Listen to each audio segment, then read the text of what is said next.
हैं, जहां पर कंस्ट्रक्शन होता है, वहां पर आपको गर्मी का एहसास ज्यादा होगा।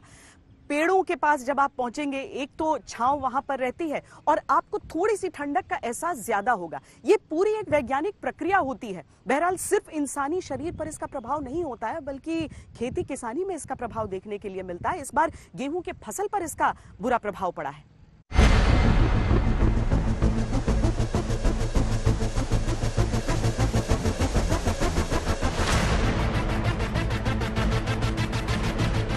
समय से पहले गर्मी आ जाने और गर्म हवाओं के चलते किसानों में मायूसी है।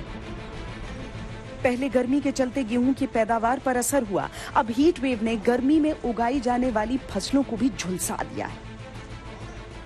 यूपी, हरियाणा, पंजाब में इसका ज्यादा असर देखने को मिला है। ग्रीष्मकालीन फसलें जैसे मूंग और उड़द भी इसकी चपेट में आ गई। यही नहीं, गर्मी का असर मौसमी सब्जी पर भी देखने को मिल रहा है। इस बार गर्मी इतनी भयंकर है कि किसान खेत में खेती भी नहीं कर पा रहे हैं, खेत में खड़े भी नहीं रह पा रहे हैं। इसके साथ साथ में इनकी जो ताजी फसलें होती है उनको भी नुकसान हो रहा है और सरकार की तरफ से प्रॉपर वेयर हाउस की भी व्यवस्था नहीं है और इसके साथ में उनके पशुओं को भी दिक्कत हो रही है और सरकार की तरफ से कोई भी योजना नहीं है और बिजली कटौती दबा के है। सिंचाई के लिए विशेष जो है वो है, खास करके फसल नहीं हो पा रहा है। सब्जियां वगैरह नहीं हो रही हैं, हरी सब्जियां जो जल जा रही हैं धूप से। राहत बीच में 2-3 दिन पहले मिली थी, 4 दिन पहले, लेकिन उसके बाद फिर बढ़ गई है। अब एक आध बार बारिश आंधी आ जाए तो थोड़ा और कम हो जाएगा, राहत थोड़ा फिर मिल जाएगा। ज़्यादा 3 दिन के बाद तो इससे पहले तो उतना बिक्री था नहीं, ठंडा था। अभी 3 दिन से बढ़ा हुआ है, गर्मी से थोड़ा बहुत चल रहा है।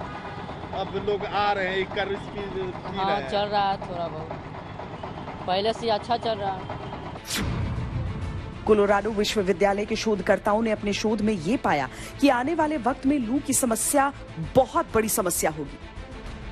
बीतते समय के साथ इसके और तीव्र होने की आशंका है। शोधकर्ताओं के अनुसार पहले जितना अनुमान लगाया गया था उसकी तुलना में दुनिया भर की फसलों को ये 10 गुना ज्यादा नुकसान पहुंचा सकता है। शोधकर्ताओं ने साल 1979 से 2016 के डेटा का विश्लेषण किया तो पाया कि जितना सोचा गया था लू से कृषि को उससे भी अधिक नुकसान पहुंचा।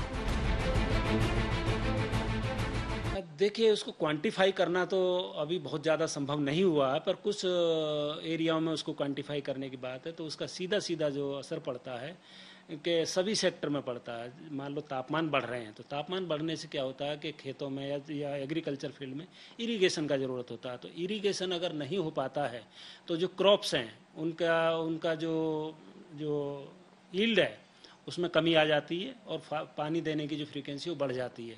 इसी तरह से जो ह्यूमन बीइंग्स है उसके लिए पानी की रिक्वायरमेंट बढ़ जाती है। तो कुल मिला के इससे इम्पैक्ट तो सब जगह पड़ता है, पर उसको क्वांटिफाई करना हर फील्ड के लिए अभी ये अंडर रिसर्च और चल रहा है।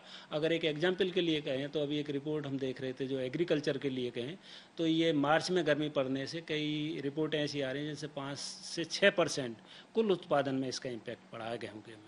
जब तक आपके पास कोई चीज होती है आप उसका मोल नहीं समझते, इसीलिए पीढ़ियों ने पानी को बर्बाद किया और अब पानी को बचाने की बातें होती हैं। नल बंद कर दो, उतना ही इस्तेमाल करो जितने की जरूरत है। कुछ इसी तरह की बात हमारे पर्यावरण के हर एक कोण से जुड़ जाती है।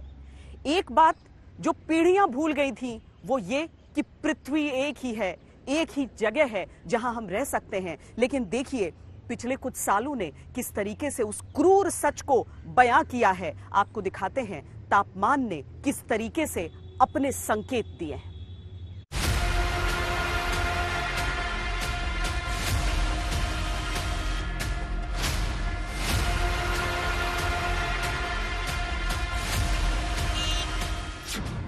दो 1901 के बाद से भारत का 8वां सबसे गर्म साल था, लेकिन ये 2016 में पड़ी गर्मी के उच्चतम तापमान की तुलना में काफी कम था।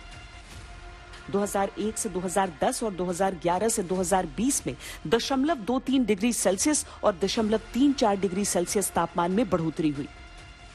ये सबसे गर्म दशक के तौर पर दर्ज हुआ। वैज्ञानिकों के अनुसार मौसम के बदलते मिजाज के पीछे ग्लोबल वार्मिंग है धरती का बढ़ता तापमान जितना मानव जाति के लिए चिंताजनक है, उतना ही इसके जिम्मेदार भी इंसान ही है। कारखानों या घरेलू कामों के लिए इंसान पूरी तरीके से तेल, गैस, कोयले पर निर्भर है। इसके इस्तेमाल से जो ग्रीन हाउस गैस निकलती है, उसमें सबसे ज्यादा मात्रा कार्बन डाइऑक्साइड की होती है। इसका जलवायु पर प्रतिकूल असर पड़ता है। बढ़ती आबादी ने इसको और ज्यादा खतरनाक बना दिया है। जो क्लाइमेट चेंज होता है ये ग्लोबल फिनोमेना है। पूरी दुनिया में क्लाइमेट चेंज की वजह से टेम्परेचर राइज हो रहा है। ऐसे कुछ इलाके में शायद फॉल भी हो सकता है, मगर आप रिलेटिवली देखें जो राइज इन टेम्परेचर ज़्यादा पोलर रीजन यानी आर्कटिक रीजन, अंटार्कटिक रीजन में देखने को मिलता है। ट्रॉपिकल रीजन में राइज इन टेम्परेचर कम है रिलेटिवली। वैज्ञानिकों के अनुसार धरती का तापमान लगभग 1.2 डिग्री सेल्सियस बढ़ चुका है। वातावरण में CO2 यानी कार्बन डाइऑक्साइड का स्तर 50% तक बढ़ चुका है।